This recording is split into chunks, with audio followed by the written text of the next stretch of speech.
Haleluya, puji Tuhan. Selamat kita ketemu lagi dalam kasih Tuhan, khususnya kepada rekan saya kaum pria, di mana biasanya setiap hari Jumat sore kita beribadah bersama-sama di gereja.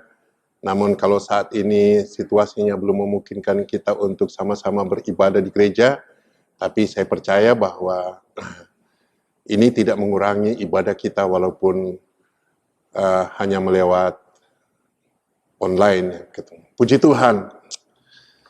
Saya yakin bahwa kita ada semua karena dipelihara oleh Tuhan. Haleluya.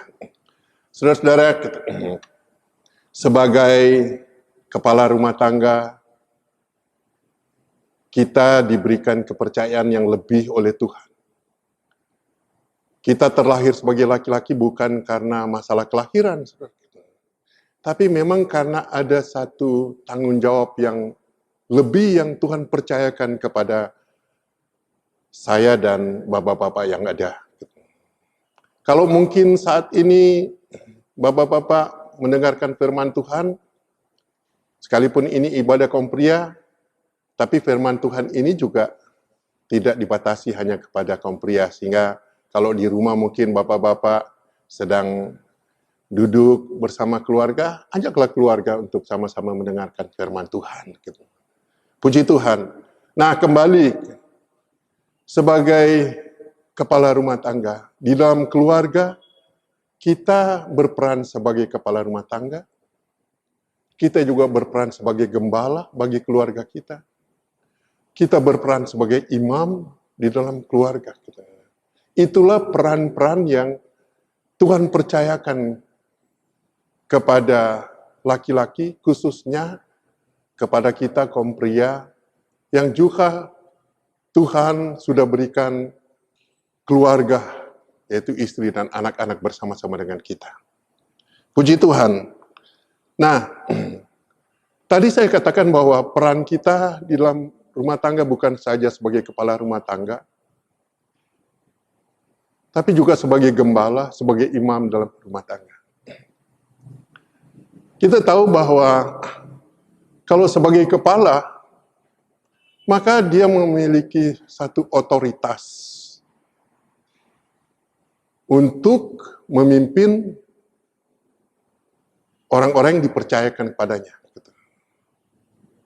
Nah, otoritas itu tentunya merupakan satu kekuatan power gitu, di dalam menjalani gitu, apa yang dipercayakan. Nah, kalau kita bicara sebagai kepala rumah tangga dan juga sebagai gembala di dalam keluarga, sebagai imam dalam keluarga, Tuhan menggambarkan juga bahwa sesungguhnya gembala yang baik itu, yaitu Tuhan memberikan satu contoh sesungguhnya. Gitu. Contoh yang Tuhan berikan dalam kitab Yohanes pasal yang ke-10, ayat yang ke-14. Tuhan bilang, akulah gembala yang baik, dan aku mengenal domba-dombaku, dan domba-dombaku mengenal aku. Nah, sebagai kepala rumah tangga dan juga sebagai gembala di dalam keluarga, maka kepala keluarga itu, gembala itu, dia mengenal karakter atau sifat daripada istri dan anak-anaknya. Sebaliknya, istri dan anak-anak juga mengenal karakter daripada si gembala itu. Kita lihat. Nah, saudara katakan, apa sih sebagai seorang gembala, simbol dari gembala itu apa? Kalau kita lihat di mana-mana, bahkan gambar baik itu, Yesus sendiri pun di dalam guru-guru sekolah minggu mengajar kepada anak-anak sekolah minggu, kalau Yesus selalu itu mengembalakan domba-dombanya, yang ada di tangan Tuhan itu apa? Tongkat. Nah, tongkat ini berbicara kuasa, dan wibawa.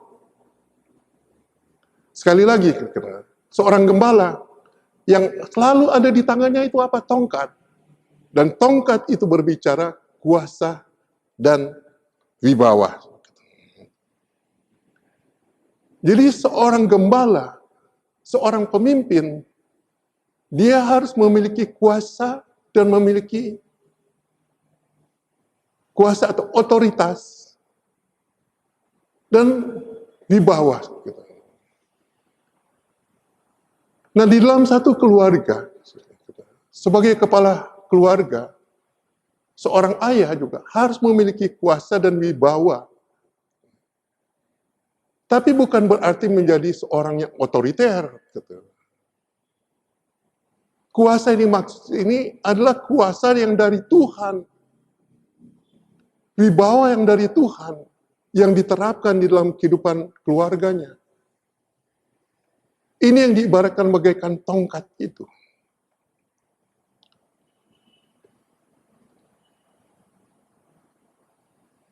Puji Tuhan, saudara-saudara.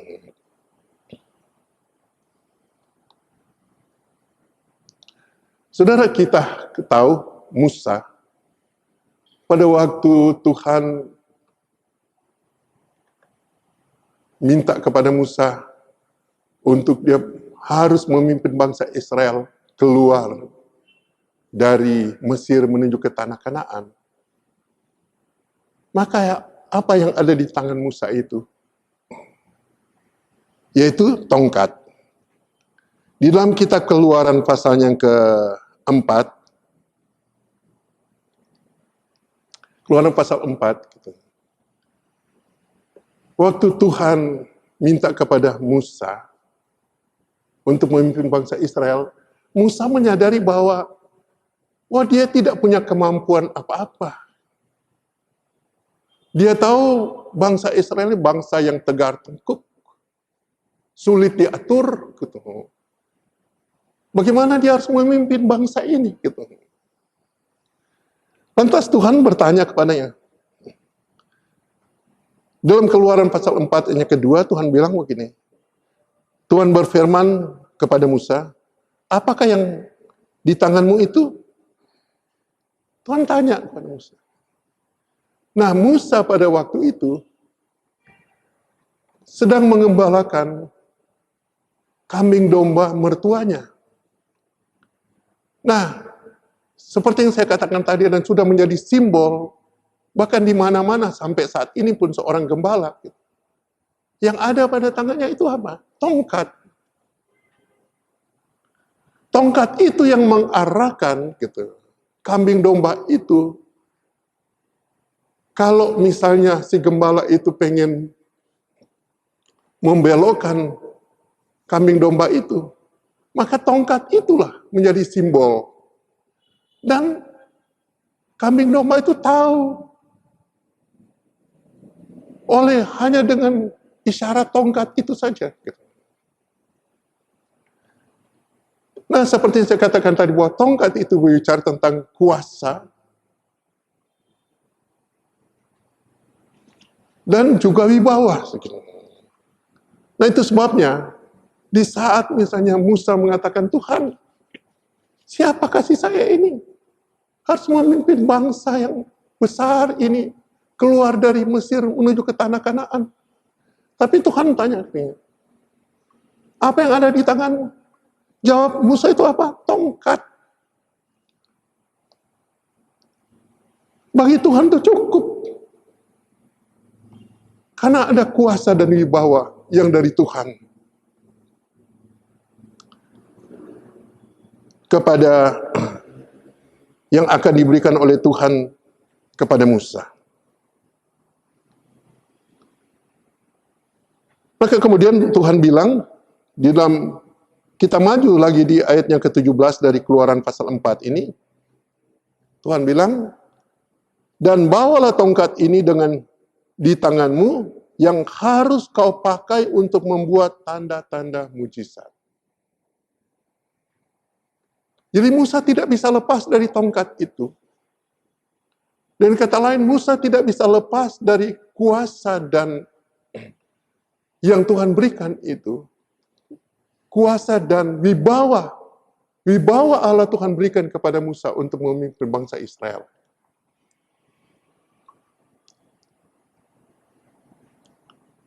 Bawalah tongkat di tanganmu yang harus kau pakai untuk membuat tanda-tanda mujizat. Jadi tanpa kuasa, tanpa wibawa dari Tuhan itu, Musa tidak bisa melakukan. Jadi Musa orang yang biasa sama seperti saudara dan saya. Tapi Tuhan melengkapi Musa dengan kuasa daripada Tuhan, dengan wibawa daripada Tuhan. Dan kita tahu gitu, dengan tongkat itu, Musa menghadap Firaun dengan mujizat-mujizat dari kuasa yang daripada Tuhan. Sekali lagi saudara-saudara, sesungguhnya bukan tongkat itu, tapi seperti yang dikatakan, tongkat itu berbicara kuasa dan wibawa Allah. Gitu.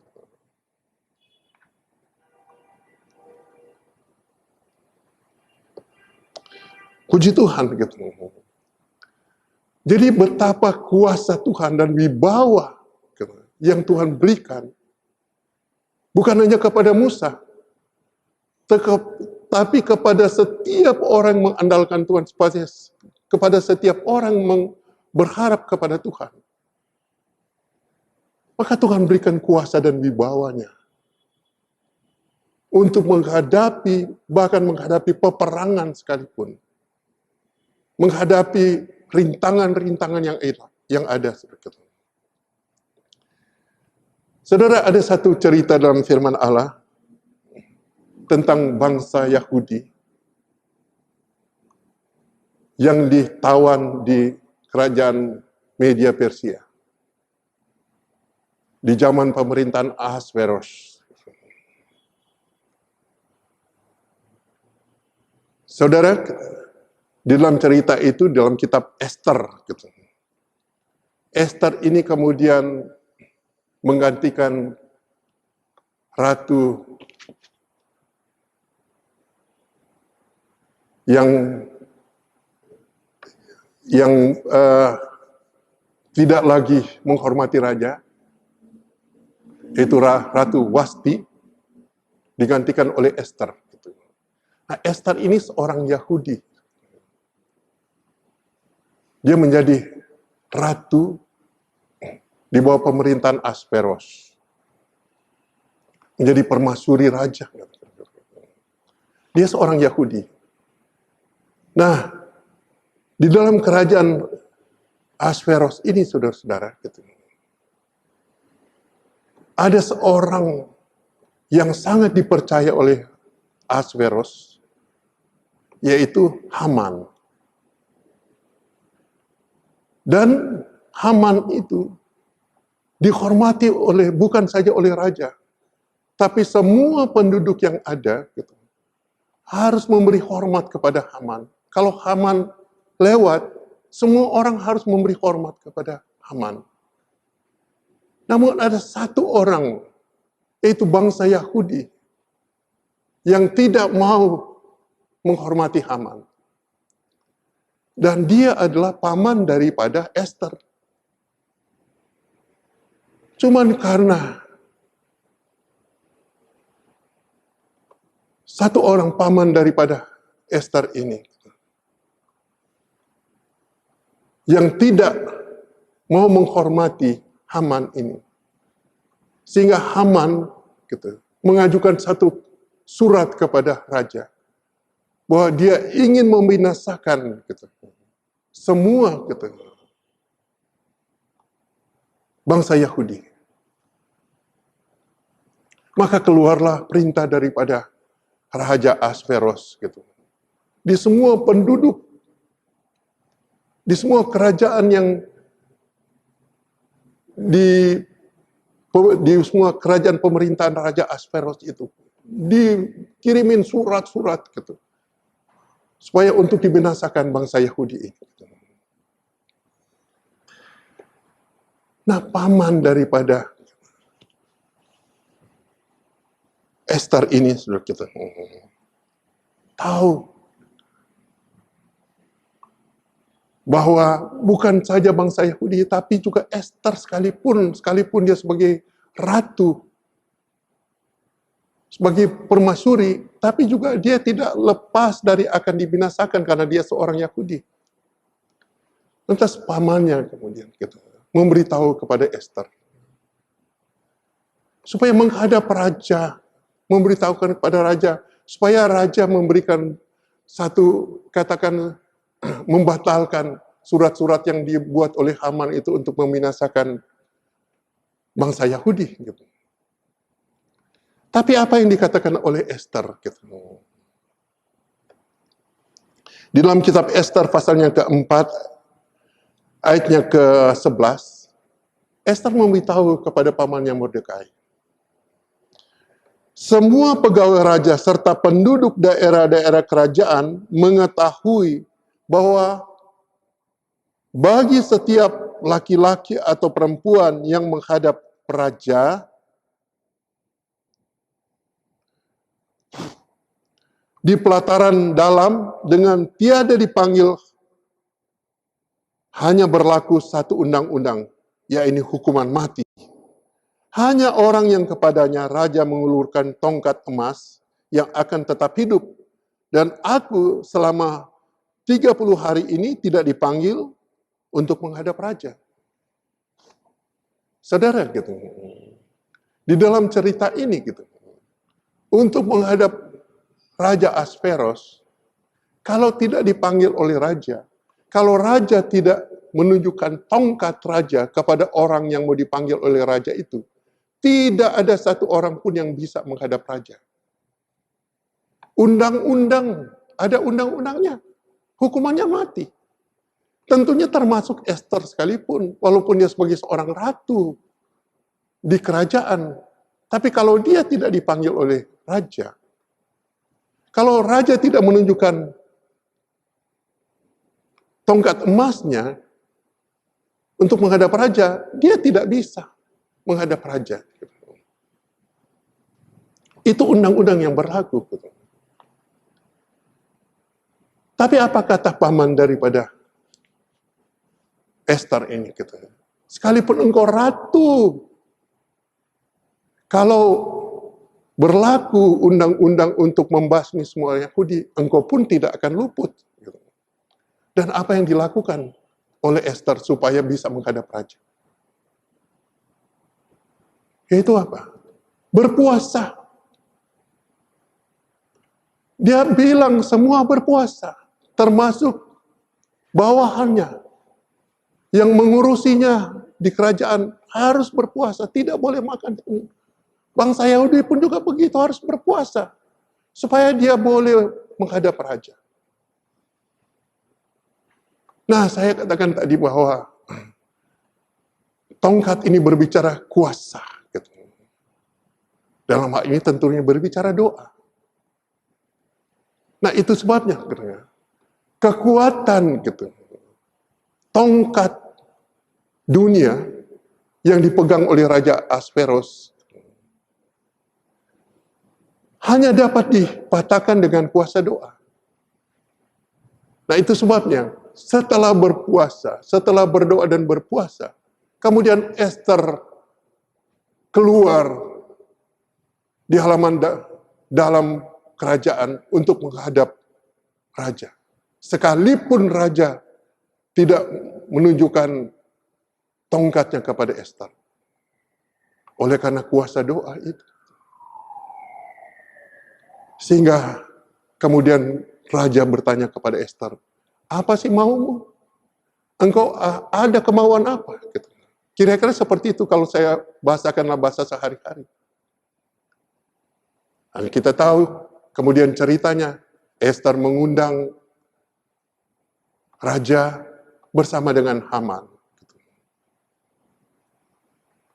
untuk melakukan katakan anggaplah satu pesta yang kecil. Setelah itu raja bertanya kepada Ester, kalau begitu apa yang engkau kehendaki? Ester juga cuma bilang, kalau bisa besok nanti datang lagi. Kita lagi minum bersama-sama. Nah, Kemudian Esther memberitahukan kepada raja. Saudara lihat apa yang dilakukan oleh raja. Di mana pada waktu itu, apa yang undang-undang sudah dikeluarkan oleh raja, distempel oleh raja dengan cincin yang ada pada raja itu, tidak bisa dibatalkan oleh siapapun, termasuk raja sendiri. Jadi surat yang sudah diedarkan terlebih dahulu untuk membasmi semua bangsa Yahudi tidak bisa dibatalkan. Karena itu ada stempel raja, termasuk raja sendiri tidak bisa membatalkan. Nanti sahabat, yang dikeluarkan apa? Raja bilang, coba deh, apa? Sehingga raja kembali mengeluarkan surat kepada bangsa Yahudi. Kamu harus berperang dengan orang-orang yang mau membinasakan kamu. Dikeluarkanlah surat. Supaya bangsa Yahudi harus menghadapi orang-orang yang mau membinasakan mereka. Nah, kita lihat ada satu hal yang sangat luar biasa dalam hal ini. Tuhan tidak mau membatalkan musuh-musuh yang ada, tapi Tuhan mau supaya umat Tuhan itu memerangi musuh-musuh yang mau menghabiskan bangsa Israel itu. Saudara, seringkali juga kita banyak kali menghadapi persoalan yang seringkali kita minta kepada Tuhan, Tuhan lalukan daripada kami masalah-masalah yang ada. Jangan kiranya ada masalah yang menimpa kehidupan kami. Padahal masalah itu tidak diundang, dia datang sendiri. Karena dunia ini memang sudah bermasalah. Penuh dengan masalah dunia ini. Nggak diundang, dia datang sendiri. Nah, Tuhan bilang hadapi masalah itu. Tapi bukan dengan kekuatan saudara dan saya. Tapi itu apa? Kuasa doa. Apa yang dilakukan oleh Esther untuk menghadap Raja Asveros, karena Raja Asveros sudah mengeluarkan surat untuk menghabisi semua bangsa Yahudi. Maka yang diminta oleh Raja tidak membatalkan surat itu, tapi juga mengeluarkan satu surat lagi. Surat itu berisi apa? Bangsa Yahudi harus berperang, menghadapi orang-orang yang mau membinasakan mereka. Dan apa yang terjadi? Benar. Bangsa Yahudi berperang, mengalahkan orang-orang yang mau membinasakan bangsa Yahudi itu. Kemenangan Tuhan berikan. Bukan karena bangsa Yahudi ini bisa berperang sesungguhnya, tapi ada kuasa doa di situ. Demikian pula kalau kita menghadapi berbagai persoalan di dalam hidup ini, saudara. Bahwa Tuhanlah yang akan berperang bagi saudara dan saya.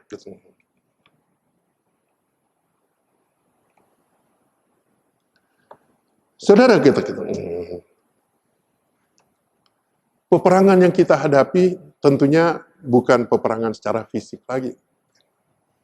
Tapi mungkin kita menghadapi banyak peperangan secara rohani.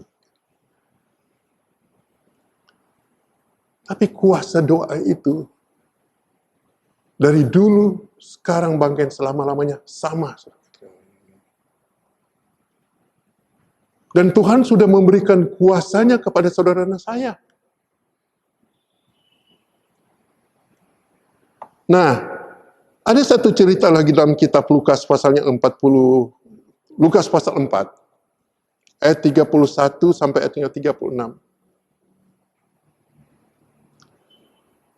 Kita baca, Lukas 4 ayat 31 sampai 36. Kemudian Yesus pergi ke Kapernaum, sebuah kota di Galilea, lalu mengajar di situ pada hari-hari Sabat. Mereka takjub mendengar pengajarannya sebab perkataannya penuh kuasa. Di dalam rumah ibadat itu ada seorang yang kerasukan setan dan ia berteriak dengan suara keras. Hai engkau, berteriak kepada Yesus. Hai engkau, Yesus orang Nazaret. Apa urusanmu dengan kami? Engkau datang hendak membinasakan kami? Aku tahu siapa engkau yang kudus dari Allah. Tetapi Yesus menghardiknya, katanya, diam, keluarlah daripadanya. Dan setan itu pun menghempaskan orang itu ke tengah-tengah orang banyak, lalu keluar daripadanya dan sama sekali tidak menyakitinya. Dan semua orang tajuk, lalu berkata seorang kepada yang lain, katanya, alangkah hebatnya perkataan ini, sebab dengan penuh wibawa dan kuasa, ia memberi perintah kepada roh-roh jahat dan mereka pun keluar. Kita lihat, Yesus memiliki kuasa dan wibawa menghardik orang yang kerasukan setan itu. Nah, saudara kita semua, kuasa itu sudah diberikan kepada saudara dan saya. Untuk juga memerangi kuasa-kuasa yang ada dalam dunia ini. Kuasa-kuasa kegelapan yang ada. Dengan kuasa dan wibawa. Jadi Tuhan memberikan kuasa dan wibawa. Otoritas Allah Tuhan berikan kepada saudara dan saya. Untuk memerangi segala kuasa-kuasa yang ada dalam dunia ini. Yang mau memerintangi kehidupan saudara dan saya, teristimewa perjalanan hidup kita menuju ke sorga yang mulia itu.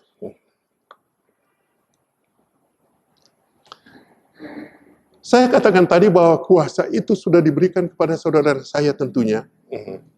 Sebab dalam kisah Rasul pasal yang pertama ayat 8, di sana dikatakan, tetapi kamu akan menerima kuasa kalau Roh Kudus turun ke atas kamu. Dan kamu akan menjadi saksiku di Yerusalem dan di seluruh Yehuda dan Samaria dan sampai ke ujung bumi. Perhatikan saudara, tapi kamu akan menerima kuasa kalau Roh Kudus turun ke atas kamu. Yesus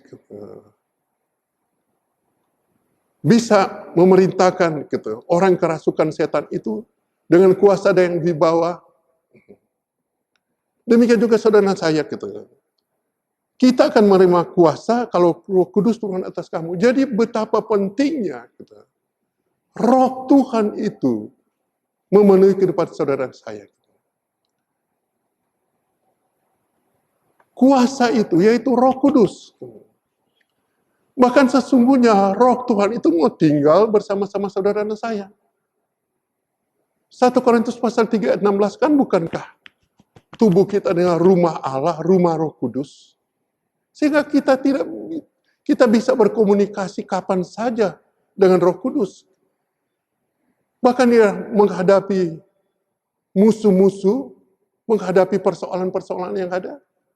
Kita memberitahu kepada Roh Tuhan itu. Sehingga kuasa itu mengalir dalam kehidupan saudara dan saya. Untuk sanggup kita berperang menghadapi segala persoalan yang kita hadapi. Haleluya, haleluya, puji Tuhan. Itu sebabnya, apa sih sesungguhnya yang kita mesti takuti kalau kuasa itu ada. Tapi perlu kita sadari bahwa kita memerlukan kuasa dan wibawa daripada Tuhan itu sendiri.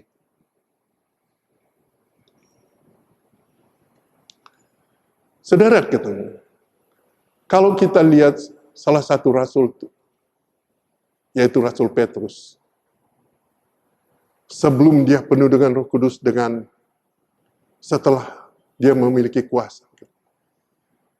Pada saat dia belum dipenuhkan Roh Kudus, dia tidak bisa berbuat banyak. Bahkan tidak bisa melakukan mujizat-mujizat. Tapi setelah dia penuh dengan Roh Tuhan, maka kuasa ilahi itu yang ada pada Petrus, bukan karena Petrusnya, tapi karena kuasa Allah yang ada dalam keadaan Petrus. Sehingga kita tahu bagaimana Petrus gitu. Di dalam Kisah Rasul pasal yang ke-5 ayat yang ke-15 saya katakan. Bahkan bayang-bayang saja daripada Petrus hinggap kepada orang sakit itu sembuh. Wah, luar biasa. Bukan karena Petrusnya, tapi kuasa yang ada pada Petrus itu sendiri. Kisah Rasul pasal 3 juga dijelaskan di sana. Pada saat misalnya Petrus dan Yohanes mau berdoa, mau datang ke bait Tuhan, ada seorang minta-minta, orang lumpuh minta-minta, yang meminta supaya mendapatkan sedekah daripada Petrus dan Yohanes.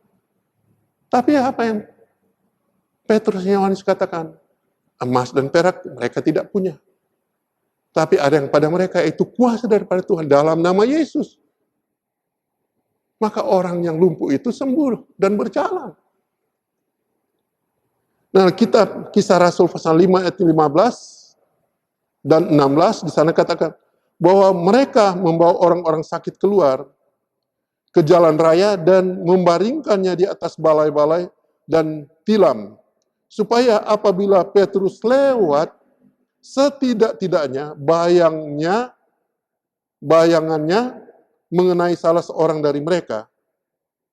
Dan juga orang banyak dari kota-kota di sekitar Yerusalem datang berduyun-duyun serta membawa orang-orang yang sakit dan orang-orang yang diganggu oleh roh jahat. Dan mereka semua disembuhkan. Cuman karena bayang-bayang. Bisa bayangkan? Kalau kuasa Tuhan menyertai orang percaya kepada Tuhan. Petrus manusia biasa.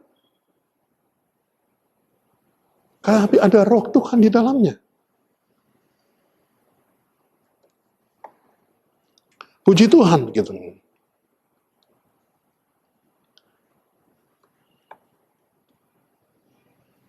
Bukan hanya itu, kita lihat bahkan Petrus sendiri gitu,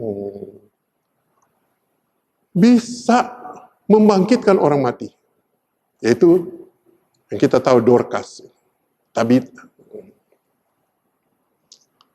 Di dalam Kisah Rasul pasal yang ke-9.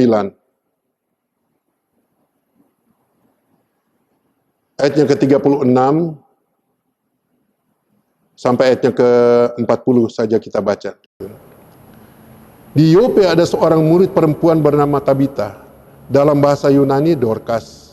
Perempuan itu banyak sekali berbuat baik dan memberi sedekah.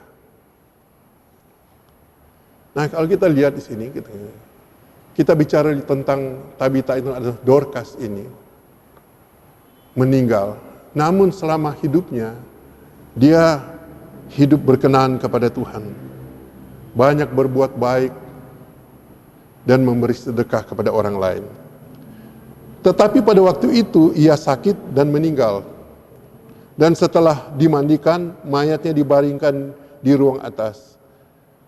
Lida dekat dengan Yope. Ketika murid-murid mendengar bahwa Petrus ada di Lida, mereka menyuruh 2 orang kepadanya dengan permintaan, segeralah datang ke tempat kami. Maka berkemaslah Petrus dan berangkat bersama-sama dengan mereka. Setelah sampai di sana, dibawa ke ruang atas.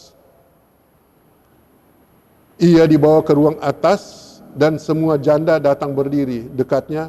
Dan sambil menangis mereka menunjukkan kepadanya semua baju dan pakaian yang dibuat Dorcas waktu ia masih hidup.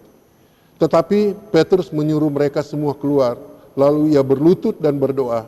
Kemudian ia berpaling ke mayat itu dan berkata, Tabita, bangkitlah. Lalu Tabita membuka matanya dan ketika melihat Petrus, ia bangkit lalu duduk. Kita lihat di sini, Petrus berdoa, berlutut dan berdoa. Petrus sadar bahwa dia juga sebagai seorang manusia. Tapi kuasa yang ada pada Petrus. Berdoa, kemudian memerintahkan kepada Tabita atau Dorcas ini supaya bangkit. Kuasa Tuhan, otoritas yang Tuhan berikan kepada Petrus. Wibawa Allah Tuhan berikan. Kalau orang tidak punya kuasa, orang tidak punya wibawa, apakah mungkin? Jangan pun menyembuhkan orang sakit. Ini gitu, sudah mati. Tapi Tuhan ingin menyatakan, gitu. Sesungguhnya Tuhan ingin menyatakan kepada dunia ini bahwa kepada orang percaya kepada Tuhan, Tuhan berikan kuasa untuk mengatasi persoalan-persoalan yang ada. Dan kalau kita lihat lagi Rasul Paulus, saudara, seorang yang tadinya sangat bertentangan dengan firman Tuhan, sebetulnya. Karena sebelumnya Rasul Paulus itu hanya berpegang kepada Taurat dan adat istiadat orang Yahudi. Taurat kita tahu bahwa kalau salah ya punishment, gigi ganti gigi. Jadi setiap orang bersalah, punishment, hukuman yang dilakukan. Dan saudara, sedangkan firman yang Yesus sampaikan adalah kasih. Sebab dalam kenyataan tidak ada satu manusia pun yang bisa menggenapi Taurat. Rasul Paulus, dia juga mengklaim dirinya bahwa dia memegang teguh Taurat. Tapi dia tidak bisa hidup sempurna sesuai dengan hukum Taurat. Buktinya dengan membunuh pengikut-pengikut Kristus, sedangkan Taurat mengajarkan jangan engkau membunuh. Berarti dia tidak bisa menggenapi Taurat. Nah, setelah Tuhan tangkap dia, sehingga dia mengatakan, wah sesungguhnya hal-hal yang dulu dia banggakan, dia anggap sampah setelah dia mengenal Kristus. Nah, dia mengenal Kristus, kemudian kuasa Tuhan menyertai dia, Roh Kudus menyertai dia, maka sangat bertolak belakang dengan apa yang dia lakukan di waktu-waktu yang lalu. Bahkan dia rela berkorban, dihina, dirajam, dipenjarakan untuk mempertahankan kebenaran yang sesungguhnya. Nah, kuasa Tuhan menyertai dia, sehingga dia juga banyak melakukan mujizat-mujizat. Salah satunya yang dilakukan oleh Rasul Paulus, yaitu di dalam Kisah Rasul pasalnya ke-19, ayatnya ke-11 dan 12. Oleh Paulus, Allah mengadakan mujizat-mujizat yang luar biasa. Bahkan orang membawa sapu tangan atau kain yang pernah dipakai oleh Paulus dan meletakkannya atas orang-orang sakit, maka lenyaplah penyakit mereka dan keluarlah roh-roh jahat itu. Lihat, orang yang penuh dengan kuasa.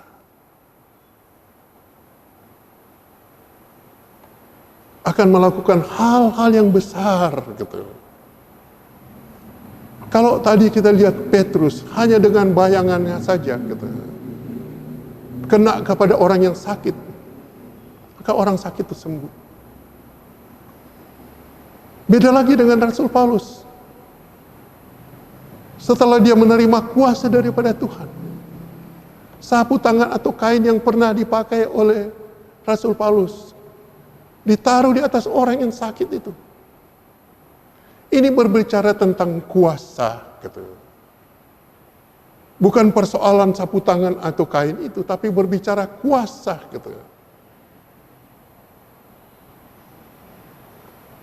Nah, kalau kita bicara tongkat, di awal kita bicara tentang tongkat itu, Bukan persoalan tongkat itu, tapi berbicara kuasa. Simbol daripada tongkat itu berbicara kuasa dan wibawa daripada Allah. Bayangan-bayangan dari Petrus itu juga simbol daripada kuasa Allah. Sapu tangan daripada Rasul Paulus itu bicara tentang simbol dari kuasa Allah. Sekalipun misalnya Rasul Paulus tidak ada di sana, tapi kuasa Allah itu bekerja. Ini hal yang luar biasa sesungguhnya bagi orang-orang yang berharap kepada Tuhan.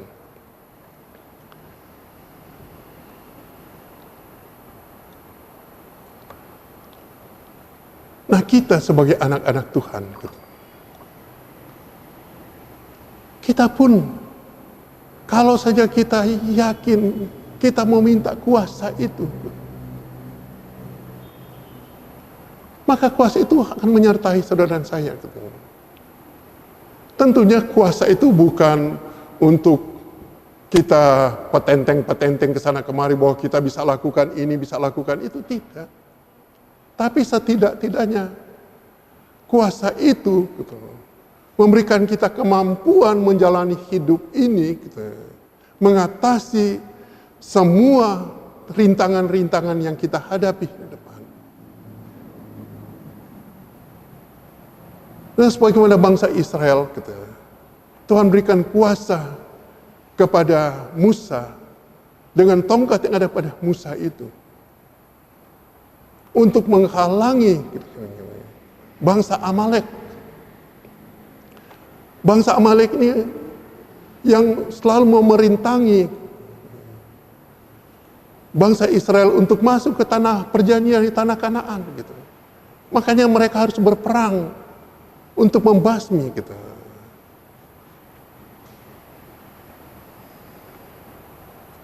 Kita tahu bagaimana kejatuhannya Saul, seorang raja yang diurapi oleh Tuhan. Kejatuhannya kenapa? Karena Tuhan suruh supaya membasmi bangsa Amalek ini. Karena bangsa Amalek ini bangsa yang merintangi bangsa Israel untuk masuk ke tanah Kanaan. Bangsa Israel juga ini, mereka adalah penyembah Baal yang harus disingkirkan. Nah, Saul, Tuhan perintahkan supaya basmi bangsa Israel ini bukan hanya orang-orangnya saja, tapi sampai kepada binatang pun harus dibasmi. Tapi Saul dibasmi semua. Orang-orangnya dibasmi, tapi rajanya tidak. Kemudian binatang-binatang yang gemuk-gemuk diambil dengan alasan mau dipersembahkan kepada Tuhan. Padahal Tuhan membasmi. Karena kalau masih ada rajanya, masih bisa memerintah, masih ada bibit untuk merintangi kehidupan rohani. Bukan hanya bangsa Israel saja, tapi Amalek ini juga. Sekarang ini juga Amalek itu berubah menjadi Amalek yang modern. Yang memerintangi perjalanan hidup umat Tuhan. Supaya jangan sampai umat Tuhan itu sampai hidup kekal bersama dengan Tuhan. Maka Amalek ini bekerja. Itu dengan sifat-sifat kesombongan, kedengkian, banyak hal. Ini Amalek juga ini harus disingkirkan. Seperti yang saya katakan tadi, bahwa perjalanan hidup umat Tuhan digambarkan oleh perjalanan bangsa Israel dari Mesir ke tanah Kanaan. Nah, di dalam perjalanan bangsa Israel ternyata mereka harus berperang. Demikian juga kehidupan saudara saya. Perjalanan kita untuk sampai masuk dalam kerajaan surga yang kekal itu ada banyak rintangan, ada banyak Amalek. Bahkan Amalek itu seringkali ada pada diri kita sendiri. Itu lewat apa? Karena kita tidak dapat menguasai diri. Kesombongan, kedengkian, gitu. Iri hati, macam-macam. Ini Amalek ini harus disingkirkan. Tidak boleh ada. Sedikit pun tidak boleh ada. Gitu. Kalau mau masuk di dalam kerajaan sorga yang kekal itu. Sebagaimana bangsa Israel. Mereka harus kalahkan bangsa Amalek ini. Untuk mereka bisa masuk dan menduduki tanah Kanaan. Demikian juga dengan kehidupan saudara saya. Tapi bersyukur kita punya Tuhan. Kuasa Tuhan sudah berikan bagi saudara saya. Tinggal tergantung kita mau terima atau tidak. Dengan apa? Lewat doa. Dengan apa? Berpuasa. Sebagaimana Esther gitu. Sekalipun undang-undang mengatakan kalau tidak diminta oleh raja, kalau tongkat raja tidak menunjuk kepada Esther untuk menghadap raja, sekalipun dia sebagai ratu, undang-undangnya mati. Tapi oleh karena kuasa doa, oleh karena puasa dan doa, gitu, maka Esther memberanikan diri menghadap raja walaupun tanpa diminta.